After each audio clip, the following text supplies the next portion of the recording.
வணக்கம். இன்று இறைமாட்சி அதிகாரத்தின் 4வது திருக்குறள். பொதுவாக ஆட்சியில் இருக்கக்கூடிய தலைமை பண்பாளர்கள் எல்லோருக்குமே சுய ஒழுக்கம், மற்றவர்களிடத்தில் பண்போடு பேசுதல், அரசியல் பண்புன்னு சிலது இருக்குது. வீட்டில் இருக்கக்கூடிய எல்லாத்துக்கும் ஒரே நூல் பிடிக்க முடியாது. நம்ம அப்போ பல பேரோட பழக முடியும். ஒருவரையும் நாம் கணித்துத்தான் அவர்களோடு பழக வேண்டும்.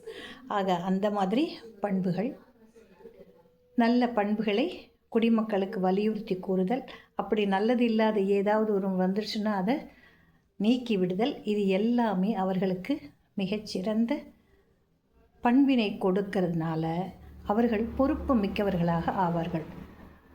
அப்படி இல்லாதவர்களை யாருமே சிறந்த அரசனாக ஏற்றுக்கொள்ள மாட்டார்கள். இதை வள்ளுவர் இந்த திருக்குறளின் வாயிலாக நமக்கு தெரிவிக்கிறார். சென்ற குறளெல்லாம் பார்த்தோம். அரசன்னா அமைச்சர் இருக்கணும், நல்ல படைகள் இருக்கணும், நல்ல குடிமக்கள் இருக்கணும், நிறைந்த செல்வங்கள் இருக்கணும், கல்வி அறிவு, துணிவு, வீரம், தூக்கம் இல்லாது இதெல்லாம் இருந்தால் தான் அவனால் ஜெயிக்க முடியும் அப்படின்னு அழகாக சொல்லிட்டார். இப்போ அடுத்து வர்றாரு இந்த குறளில் என்ன சொல்கிறாரு அப்படின்னு சொன்னாக்கா, அரச நெறியிலிருந்து வழுவக்கூடாது. ஒரு அவன் நீதிமான், மக்களுடைய நீதியை கேட்டு அதற்கு சரியான தீர்ப்பை சொல்ல வேண்டும். ஆக அந்த அறநெறிகளிலிருந்து அவர்கள் ஒருபோதும் வழுவக்கூடாது. அறமல்லாத செயல்கள் காணப்பட்டால் அவற்றை உடனடியாக நீக்க வேண்டும். இதற்கு என்ன வேணும்? மிகுந்த துணிச்சல் வேண்டும். நம்ம பல அரசியல்வாதிகளை பார்த்துட்டு வரோம். நம்ம இருக்கிற காலகட்டத்தில் இருக்கிறவங்கள நம்ம பார்க்குறோம் இல்லையா? அனாவசியமாக துணிச்சலாக இருக்காங்கன்னு சொன்னால் அது அசட் துணிச்சல்னு சொல்லுவாங்க. அதெல்லாம் இவங்களுக்கு இருக்கக்கூடாது. கலையை கில்லுன்னு சொல்கிறாங்கல்ல, கலை எங்கே இருந்தாலுமே நாட்டில் அதையெல்லாம் என்ன செய்யணும்? உடனடியாக நீக்கிவிட வேண்டும். கலை என்றால் தீயவைகளை செய்யக்கூடிய மக்கள், அவர்களை நீக்கிவிட வேண்டும், அல்லது அவர்களுக்கு உரிய தண்டனையை அவன் கொடுக்க வேண்டும். அப்படி இருந்தால்தான் அவனால் சிறப்பான ஆட்சியை மக்களுக்கு கொடுக்க முடியும். இந்த குறள் என்ன சொல்லுது? அரண் இழுக்காதல்லவை நீக்கி,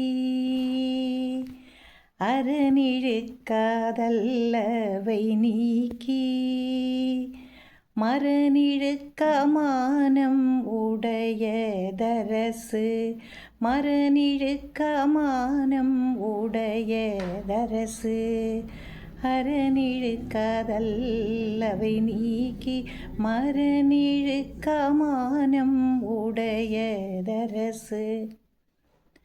அரச குல நெறிமுறைகளிலிருந்து சற்றும் வழுவுதல் கூடாது. வழுவக்கூடாதுன்னு என்ன? தவறி நடக்கக்கூடாது. நெறியில்லாத செயல்கள் நாட்டில் காணப்பட்டால் அதையெல்லாம் சுத்தமாக களை எடுக்கிற மாதிரி தூக்கி கிள்ளி எறிந்து விட வேண்டும்.